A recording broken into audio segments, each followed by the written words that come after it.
Boa noite, o nosso trabalho é sobre papilomavírus humano e os componentes do grupo são Beatriz Barros, Felipe Godoy, Gabriela de Souza, Luciana Mayumi, Rayane Santana e Vitória Camille.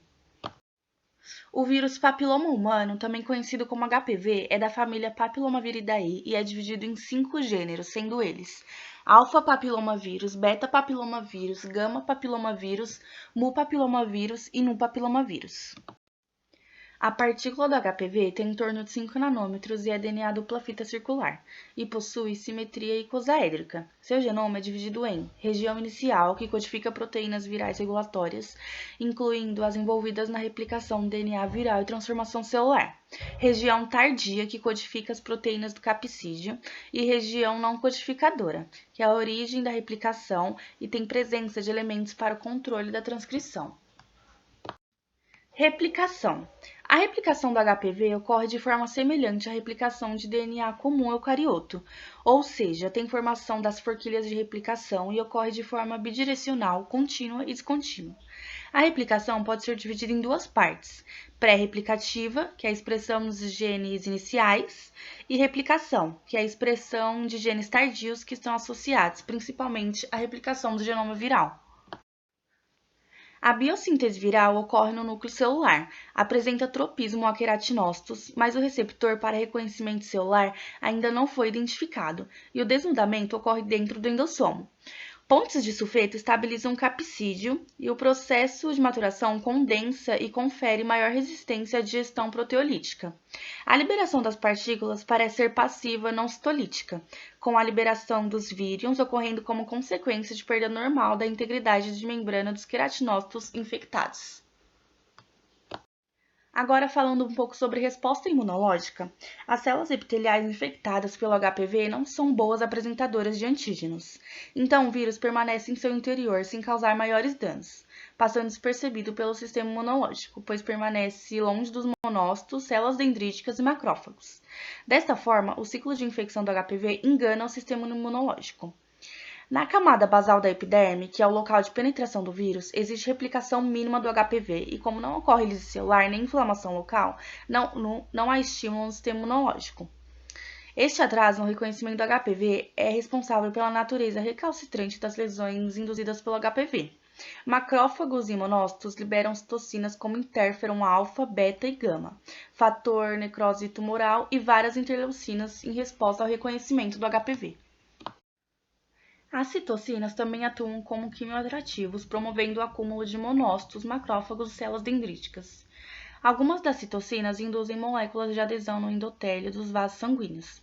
Monócitos ativados aderem-se à parede dos vasos, atravessam e seguem o gradiente das citocinas até o local de infecção pelo HPV. A principal célula apresentadora de antígenos da pele é a célula dendrítica. Quando ativadas, identificam antígenos do HPV dentro das células infectadas e apresentam esses antígenos na superfície.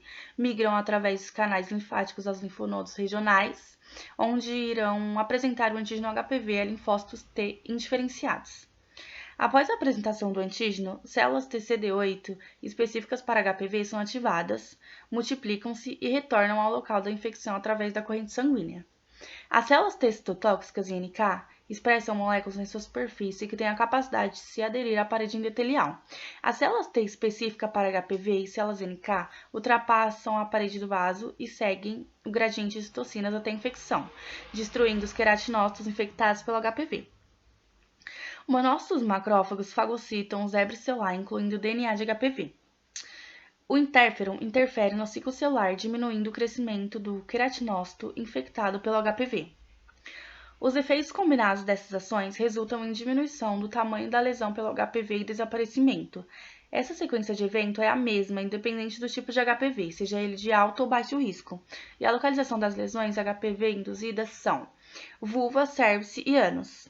As células T específicas para HPV retêm memória imunológica, prevenindo recidiva da infecção pelo HPV. Algumas técnicas não moleculares para diagnóstico são coleta de amostra por biópsia, cirurgia ou punção.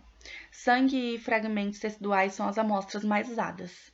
Fragmentos sólidos devem ser mantidos em solução fixadora, como a solução formalina ou formaldeído, para que sejam preservados até análise. Coloração com, por exemplo, hematoxilina e a eosina e fixação. Marcação de antígenos. As lâminas são incubadas em soluções com os anticorpos para os marcadores da patologia a ser estudada, por método direto ou indireto. E quantificação é a análise de anticorpos fluorescentes pela fluorescência emitida. Como a maioria dos exames leva em consideração aspectos qualitativos, a quantificação nem sempre é feita. Até aqui a gente explicou sobre o nosso trabalho.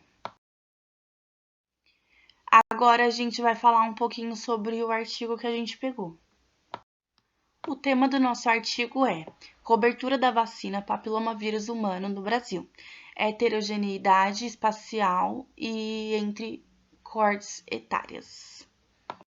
O nosso artigo fala sobre os dados de vacinação que foram obtidos do sistema de avaliação do programa de imunizações. Faz uma cobertura da vacina de HPV em 3 faixas etárias de meninas residentes no Brasil em 2017, divididas por microrregião brasileira. E aqui temos alguns dados. A distribuição da cobertura vacinal foi espacialmente heterogênea. A porcentagem da população urbana e a porcentagem de domicílios companheiros de uso próprio apresentaram um efeito significativo para a cobertura da segunda dose. Mostra que a cobertura da primeira dose da vacina contra o HPV foi significativamente menor entre as adolescentes de áreas suburbanas e principalmente rurais do que entre aquelas nas áreas, sobretudo, urbanas. Esse resultado sugere que variáveis relacionadas com a desigualdade social, como a porcentagem de domicílios companheiros de uso próprio, influenciam a cobertura vacinal, o que sugere que regiões com melhores condições de vida têm maior capacidade de alcance da cobertura acima de meta preconizada, talvez por maior acesso à saúde. Agora, explicando por que é relevante para o trabalho e para o conhecimento geral. A prevenção primária do câncer do colo de útero está relacionada à diminuição dos riscos de contágio pelo papilomavírus humano, que é o HPV. E principal forma de prevenção contra o HPV é a vacina. Ou seja, quanto melhor for a cobertura vacinal para o HPV, menores serão os índices de câncer do colo de útero. Esse foi o nosso trabalho. Obrigada. Boa noite.